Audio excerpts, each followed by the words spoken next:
ಇವತ್ತು ನಾನು ಯಾವ ಟಾಪಿಕ್ ಬಗ್ಗೆ ಮಾತಾಡ್ತಿದ್ದೀನಪ್ಪ ಅಂತ ಹೇಳಿದ್ರೆ, ರಿಲೇಷನ್‌ಶಿಪ್ಪಲ್ಲಿ ಎಷ್ಟೋ ರೀತಿಯ ಅಬ್ಯೂಸ್‌ಗಳನ್ನ ನೋಡಿರ್ತೀರ. ಆದ್ರೆ ಇದು most horrifying kind of abuse mentally ಅಂತ ಹೇಳ್ಬೋದು. ಏನಿದು ಅಂತ ಹೇಳಿದ್ರೆ ಸೈಲೆಂಟ್ ಟ್ರೀಟ್‌ಮೆಂಟ್.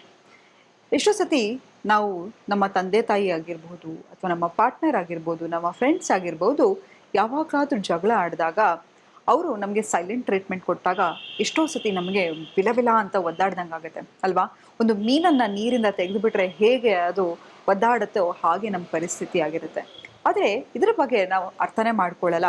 ಇದನ್ನು ಒಂದು ಅಬ್ಯೂಸ್ ಅಂತ ಕೂಡ ಕನ್ಸಿಡರ್ ಮಾಡಲ್ಲ. ಎಲ್ಲೋ ನಾನು ತಪ್ಪು ಮಾಡಿದ್ದೀನಿ, ನನಗಿಂಥ ಶಿಕ್ಷೆ ಐ ಡಿಸರ್ವ್ ಇಟ್ ಅಂತ ಅನ್ಕೋತೀವಿ.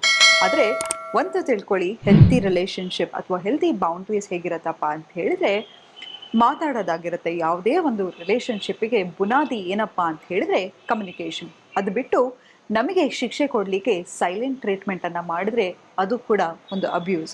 ಯಾವುದೇ ರೀತಿಯ ಅಬ್ಯೂಸ್ ಒಂದು ರಿಲೇಷನ್ಶಿಪ್ಪಲ್ಲಿ ಬಿಗ್ ನೋ. ಹಾಗಾಗಿ ಇವತ್ತು ನಾನು ಯಾವುದ್ರ ಬಗ್ಗೆ ಮಾತಾಡ್ತಾ ಇದ್ದೀನಿ, ಇದರಿಂದ ಹೇಗೆ ಆಚೆ ಬರೋದು, ಇದನ್ನ ಹೇಗೆ ಕೋಪ್ ಅಪ್ ಮಾಡ್ಕೊಳ್ಳೋದು ಅನ್ನೋದ್ರ ಬಗ್ಗೆ ಮಾತಾಡ್ತಾ ಹೋಗೋಣ. ಎಕ್ಸಾಂಪಲ್, ಈಗ ನನ್ನ ತಂದೆಗೆ ನನ್ನ ಮೇಲೆ ಕೋಪ ಬರುತ್ತೆ ಅಂತ ತಿಳ್ಕೊಳ್ಳೋಣ. ಅವರು ನನಗೆ ಸೈಲೆಂಟ್ ಟ್ರೀಟ್ಮೆಂಟ್ ಕೊಡ್ತಿದ್ದಾರೆ ಅಂತ ಹೇಳಿದ್ರೆ ಅದು ಅವರಿಗೆ ಪ್ಯಾಟ್ರನ್ ಆಗಿ ಬಂದಿರುತ್ತೆ. ಅಂತ ಹೇಳಿದ್ರೆ ಅವರ ತಂದೆ ಕೂಡ ಅವರು ಏನಾದರೂ ತಪ್ಪು ಮಾಡಿದಾಗ ಸೈಲೆಂಟ್ ಟ್ರೀಟ್ಮೆಂಟ್ ಮೂಲಕ ಇನ್ನೊಬ್ರಿಗೆ ಬುದ್ಧಿ ಕಲಿಸ್ತಾ ಇದ್ರು ಅಂತ ಹೇಳಿದ್ರೆ, ಇದು ಕೋಪಿಂಗ್ ಮೆಕ್ಯಾನಿಸಮ್ ಅಂತ ಹೇಳ್ಕೊಂಡು ನಿಮ್ಮ ತಂದೆ ಕೂಡ ಅಥವಾ ನನ್ನ ತಂದೆ ಕೂಡ ಅದೇ ರೀತಿ ಮಾಡ್ತಾ ಬರ್ತಾರೆ. ನಾವು ಏನು ಮಾಡ್ತೀವಿ, ಇದನ್ನೇ ಹೌದು ಇದು ವರ್ಕ್ ಆಗ್ತಿದೆ, ಬುದ್ಧಿ ಕಲಿಸ್ಬೋದು ಅಂತ ಹೇಳಿ ನಾವೇನು ಮಾಡ್ತೀವಿ, ಆ ಕೆಲವು ಸಮಯನ ನಮ್ಮ ಸುತ್ತಮುತ್ತ ಇರೋರ ಜೊತೆಗೆ ನಾವು ಡಿಸ್ಟೆಂಟ್ ಆಗಿ ಸೈಲೆಂಟ್ ಟ್ರೀಟ್ಮೆಂಟ್ ಕೊಟ್ಟಾಗ ಏನಾಗುತ್ತೆ ಅಂತ ಹೇಳಿದ್ರೆ, ಮುಂದೆ ಇರ್ತಕ್ಕಂತಹ ವ್ಯಕ್ತಿ ಅಥವಾ ನಾವು ಸಂಬಂಧದಲ್ಲಿ ಇರ್ತಕ್ಕಂತಹ ವ್ಯಕ್ತಿಗೆ ತನ್ನ ಇರುವಿಕೆಯ ಬಗ್ಗೆ ತಾನು ಪ್ರಶ್ನೆ ಪಡಿಸೋ ಪರಿಸ್ಥಿತಿ ಹೋಗ್ಬಿಡ್ತಾರೆ. ಅಂತ ಹೇಳಿದ್ರೆ, ನನ್ನ ಎಕ್ಸಿಸ್ಟೆನ್ಸ್ ಇಷ್ಟೇನಾ, ಏನಾಗ್ತಾ ಇರ್ಬೋದು, ಆ ವ್ಯಕ್ತಿಯ ಮನಸ್ಸಲ್ಲಿ ಏನಾಗ್ತಿದೆ, ನನ್ನ ಹತ್ರ ಯಾಕೆ ಮಾತಾಡ್ತಿಲ್ಲ, ನನ್ನ ಜೊತೆ ಏನಕ್ಕಿಲ್ಲ, ನನ್ನ ಜೊತೆ ಯಾಕೆ ಆ ವ್ಯಕ್ತಿ ಟೈಮ್ ಸ್ಪೆಂಡ್ ಮಾಡ್ತಾ ಇಲ್ಲ, ಅಥವಾ ನಾನು ಏನು ತಪ್ಪು ಮಾಡಿಬಿಟ್ಟೆ, ಹೇಗೆ ಕ್ಷಮೆ ಕೇಳಿ, ಹೀಗೆ ಹಲವಾರು ಆಲೋಚನೆಗಳು ಅವರ ತಲೆ ಸುತ್ತನೇ ಇರುತ್ತೆ. ಹಾಗಾಗಿ ಈ ಪ್ಯಾಟರ್ನನ್ನು ಹೇಗೆ ಬ್ರೇಕ್ ಮಾಡೋದು, ನಿಮಗೆ ಯಾರು ಸೈಲೆಂಟ್ ಟ್ರೀಟ್ಮೆಂಟ್ ಕೊಡ್ತಾ ಇದ್ರೆ ಏನು ಮಾಡಬೇಕು ಅಂತಂದರೆ, ಏನು ಮಾಡಿ ಅಂತ ಹೇಳಿದ್ರೆ, ಮೊದಲನೇದಾಗಿ ಅದು ನಿಮ್ಮ ತಪ್ಪಲ್ಲ.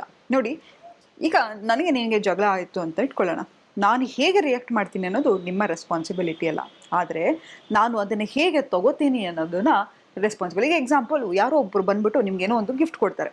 ನಿಮಗೆ ಇಷ್ಟ ಆದರೆ ನೀವು ತಗೋತೀರಾ. ಬಲವಂತ ಮಾಡಿ ಯಾರಾದರೂ ಕೊಡಲಿಕ್ಕೆ ಸಾಧ್ಯನಾ, ಅಥವಾ ಇಟ್ಕೊಳ್ಳೇಬೇಕು ಹಾಕೊಳ್ಳೇಬೇಕು ಅಂತ ಯಾರು ನಿಮಗೆ ಬಲವಂತ ಮಾಡಲಿಕ್ಕೆ ಸಾಧ್ಯನಾ? ಇಲ್ಲ ಅಲ್ವಾ? ಸೊ ಅದು ರಿಸೀವರ್. ಎಕ್ಸಾಂಪಲ್, ಯಾರೋ ನಿಮ್ಗೆ ಕಾಲ್ ಮಾಡ್ತಿರ್ತಾರೆ ಬೇಡದ ವ್ಯಕ್ತಿ, ಅದು ನಿಮ್ಮ ಆಪ್ಷನ್ ಆಗಿರುತ್ತೆ ತಗೋಬೇಕಾ ಬೇಡವಾ ಅಂತ. ಸೊ ಯಾವಾಗ ನಾವು ರಿಸೀವಿಂಗ್ ಓಪನ್ನ ಹ್ಯಾಂಡಲ್ ಮಾಡ್ತೀವೋ ಅದು ನಮಗೆ ಬರಲಿಕ್ಕೆ ಸಾಧ್ಯ. ಯಾವುದೇ ರೀತಿಯ ಅಬ್ಯೂಸ್ ಆಗಿರ್ಬೋದು, ಯಾವುದೇ ರೀತಿ ಇಗ್ನೋರೆನ್ಸ್ ಆಗಿರ್ಬೋದು, ನಮಗೆ ಅದು ಯಾವ ರೀತಿಲೂ ಮ್ಯಾಟರ್ ಆಗಲ್ಲ ಅಂತ ನಾವು ಯಾವಾಗ ನಮ್ಮ ಬಾಗಿಲನ್ನು ಮುಚ್ತೀವೋ, ಯಾರೇ ಆಗಿರಲಿ ಒಳಗೆ ಬರಲಿಕ್ಕೆ ಖಂಡಿತವಾಗ್ಲೂ ಸಾಧ್ಯ ಇಲ್ಲ.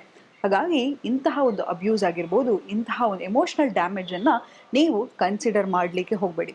ಯಾರಾದರೂ ನಿಮಗೆ ಡಿಸ್ರೆಸ್ಪೆಕ್ಟ್ ಮಾಡ್ತಾ ಇದ್ದಾರೆ, ಯಾರೋ ಎಮೋಷ್ನಲಿ ಅಬ್ಯೂಸ್ ಮಾಡ್ತಿದ್ದಾರೆ, ಸೈಲೆಂಟ್ ಟ್ರೀಟ್ಮೆಂಟ್ ಕೊಡ್ತಿದ್ದಾರೆ ಅಂತ ಹೇಳಿದ್ರೆ, ನಿಮ್ಮ ಲೈಫಲ್ಲಿ ನೀವು ಬ್ಯುಸಿ ಆಗೋದನ್ನು ಕಲ್ತ್ಕೊಳ್ಳಿ. ಫ್ರೆಂಡ್ಸ್ ಜೊತೆ ಆಚೆ ಹೋಗೋದಾಗಿರ್ಬೋದು, ಆಚೆ ಸುತ್ತ ಇರ್ತಕ್ಕಂಥ ನಿಮ್ಮ ಸಂಗಾತಿ ಒಂದೇ ಅಲ್ಲ, ಅದು ಬಿಟ್ಟು ನಿಮ್ಮ ಫ್ರೆಂಡ್ಸ್ ಇದ್ದಾರೆ, ನಿಮಗೆ ಸೋಷಿಯಲ್ ಸರ್ಕಲ್ ಇದೆ, ಯಾವುದೋ ಒಂದು ಫ್ರೆಂಡನ್ನು ಮೀಟ್ ಮಾಡೋದಾಗಿರ್ಬೋದು, ಒಂದು ಕಾಫಿ ಕುಡಿಯೋದಾಗಿರ್ಬೋದು, ಹೋಗಿ ನೇಲ್ಸ್ ಮಾಡಿಸ್ಕೊಳ್ಳೋದಾಗಿರ್ಬೋದು, ಅಥವಾ ಒಂದು ಮಸಾಜ್ ತೊಗೊಳ್ಳೋದಾಗಿರ್ಬೋದು, ಜಿಮ್ಮಿಗೆ ಹೋಗಿ ವರ್ಕೌಟ್ ಮಾಡೋದಾಗಿರ್ಬೋದು, ಗಾಲ್ಫ್ ಆಡೋದಾಗಿರ್ಬೋದು, ಕ್ರಿಕೆಟ್ ಆಡೋದಾಗಿರ್ಬೋದು, ಯಾವುದೋ ಒಂದು ನಿಮ್ಮನ್ನು it will keep you going ಅಂತಂದರೆ ಗೋ ಫಾರ್ ಇಟ್. ತಕ್ಷಣವೇ ಆ ಮೈಂಡ್ ಪ್ಯಾಟ್ರನನ್ನು ಬ್ರೇಕ್ ಮಾಡಿ ತಕ್ಷಣ ಏನಾದರೂ ಒಂದು ಡಿಸ್ಟ್ರಾಕ್ಷನನ್ನು ನಿಮಗೆ ನೀವು ಕಂಡುಕೊಳ್ಳಿ. ಮತ್ತು ಯಾವತ್ತೂ ತಿಳ್ಕೊಳ್ಳಿ, ನಾವು ಮತ್ತೆ ವಾಪಸ್ ಬಂದು ನಿಮ್ಮ ಹತ್ರ ಮಾತಾಡ್ತಾರೆ ಅಂತ ಹೇಳಿದ್ರೆ ಹೇಳಿ, ನೆಕ್ಸ್ಟ್ ಟೈಮ್ ಈ ಥರ ನೀನು ಮಾಡಿದ್ರೆ ಖಂಡಿತವಾಗ್ಲೂ ನನ್ನ ಜೀವನದಲ್ಲಿ ಇದಕ್ಕೆ ಅವಕಾಶನೇ ಇಲ್ಲ ಅಂತ. ಯಾಕಂತ ಹೇಳಿದ್ರೆ ಬೌಂಡ್ರಿ ಹಾಕೋದ್ರ ಬಗ್ಗೆ ನಾನು ಯಾವಾಗಲೂ ಹೇಳ್ಕೊಡ್ತಾ ಇರ್ತೀನಿ. ಯಾವುದನ್ನು ನೀವು ತಗೋತೀರಾ ಒಂದು ಸಂಬಂಧದಲ್ಲಿ, ಯಾವುದನ್ನು ತಗೊಳ್ಳಲ್ಲ ಅನ್ನೋದನ್ನ ತುಂಬ ಓಪನ್ ಆಗಿ ಮಾತಾಡಬೇಕಾಗುತ್ತೆ. ಯಾವಾಗ ಎಲ್ಲವನ್ನು ನಾವು ವೆಲ್ಕಮ್ ಮಾಡ್ತಾ ಹೋಗ್ತೀವಿ, ನಮ್ಮ ಜೀವನದಲ್ಲಿ ಯಾರು ಏನು ಬೇಕಾದರೂ ಮಾಡ್ಬೋದು ಅನ್ನೋದನ್ನ ನಾವು ಅಂದ್ಕೊಂಡ್ಬಿಡ್ತಾರೆ. ಹಾಗಾಗಿ ಬೌಂಡ್ರೀಸನ್ನು ಹಾಕೋದನ್ನು ಕಲ್ತ್ಕೊಳ್ಳಿ.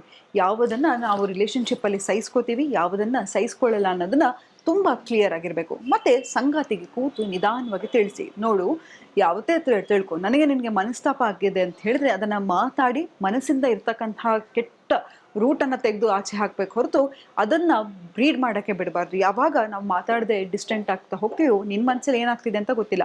ಅದೇ ಟೈಮಲ್ಲಿ ನಾನು ಕೂಡ ಇನ್ನೂ ನಿನ್ನಿಂದ ದೂರ ಹೋಗ್ತಾ ಹೋಗ್ತೀನಿ ಹೊರತು ನಿನ್ನ ಹತ್ರ ಬರಲಿಕ್ಕೆ ನಾನು ಪ್ರಯತ್ನ ಪಡಲ್ಲ. ಮತ್ತು ಯಾವತ್ತೂ ಇಷ್ಟು ಯಾರೋ ನಿಮ್ಮಿಂದ ಸ್ಪೇಸನ್ನು ತೊಗೊಂಡ್ರೆ ಅದನ್ನು ವೆಲ್ಕಮ್ ಮಾಡಿ. ಯಾಕಂತ ಹೇಳಿದ್ರೆ ನೋಡಿ, ನಿಮ್ಮ ಜೀವನದಲ್ಲಿ ಹೇಗೆ ಆ ವ್ಯಕ್ತಿ ನನ್ನ ಜೀವನದಲ್ಲಿ ಇರಬೇಕು ಅಂತ ನಿಮ್ಗೆ ಆಸೆ ಇದೆಯೋ ಅದು ಕೂಡ ಅವರ ಚಾಯ್ಸ್ ಆಗಿರುತ್ತೆ, ನೀವು ಇರಬೇಕೋ ಬೇಡವೋ ಅನ್ನೋದು. ಯಾಕಂತ ಹೇಳಿದ್ರೆ ನೋಡಿ, ಒಂದು ಹೇಳ್ತೀನಿ, ನಾನು ಯಾವಾಗಲೂ ಹೇಳ್ತಾ ಇರ್ತೀನಿ, ನೀವು ಒಂದು ಅಮೂಲ್ಯವಾಗಿರ್ತಕ್ಕಂಥ ವ್ಯಕ್ತಿ ಆಯಿತಾ. ನಿಮ್ಮನ್ನು ಇಟ್ಕೊಳ್ಳೋರಿಗೆ ಜೀವನ ನಿಜವಾಗ್ಲೂ ಅವರ ಲೈಫ್ ಬ್ಲೆಸ್ಸಿಂಗ್ ಹೊರತು ನಿಮಗೆ ಯಾರಿಂದನೂ ನಿಮ್ಮನ್ನು ಕಂಪ್ಲೀಟ್ ಮಾಡಲಿಕ್ಕೆ ಖಂಡಿತವಾಗ್ಲೂ ಸಾಧ್ಯ ಇಲ್ಲ. ಹಾಗಾಗಿ ಒಂದು ತಿಳ್ಕೊಳ್ಳಿ, ನೀವು ತುಂಬಾ ವ್ಯಾಲ್ಯೂಯಬಲ್ ಪರ್ಸನ್. ಸೊ ಹಾಗಾಗಿ ಅವರು ನಿಮ್ಮಿಂದ ದೂರ ಉಳಿಬೇಕು ಅಂತ ಅನಿಸಿದ್ರೆ ಖಂಡಿತವಾಗ್ಲೂ ಅದನ್ನು ರೆಸ್ಪೆಕ್ಟ್ ಮಾಡಿ ನಿಮ್ಮ ಜೀವನದಲ್ಲಿ ನೀವು ಬ್ಯುಸಿ ಇರೋದನ್ನು ಕಲ್ತ್ಕೊಳ್ಳಿ. ಸೈಲೆಂಟ್ ಟ್ರೀಟ್ಮೆಂಟ್ ಅನ್ನೋದು ಕೂಡ ಒಂದು ಅಬ್ಯೂಸ್ ಅಂತ ಹೇಳ್ತಾ ಇವತ್ತಿನ ಸಂಚಿಕೆನ ನಾನು ಮುಕ್ತಾಯಗೊಳಿಸ್ತಿದ್ದೀನಿ. ಧನ್ಯವಾದಗಳು.